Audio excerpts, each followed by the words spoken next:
यहाँ पर जो हम चीरी का काम करते हैं ना, यहाँ पर बस लेबर में बड़े यहाँ पे काटते हैं, हज़ारगंजी ले जाते हैं मंडी पे।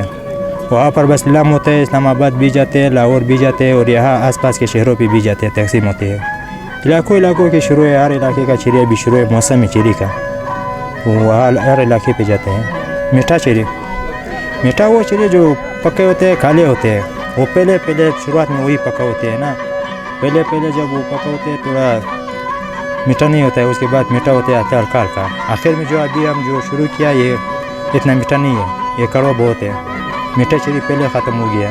पैकेट मंडी पे जाता है 170 पे जाता है, 160 पे जाता है, ऐसा है मार्केट। कभी नीचे कभी ऊपर होता है, इतना कम रेटों पे जाता है हमारे लिए वही खान। हम यहाँ से बेचते हैं हज़ारगंजी पे, कोठी वाले के, वहाँ पर लोग लेते हैं, उधर अपने लोग खड़े होते हैं, वो यहाँ से ले जाते हैं कराची, इस्लामाबाद, रावलपिंडी ऐसे शहरों में ले जाते हैं। यहाँ पर भी आसपास शहरों पे जाते हैं, ऐसा कुछ लाख चमन इलाकों पे, और वहाँ पंजाबी सेट पे भी जाते हैं।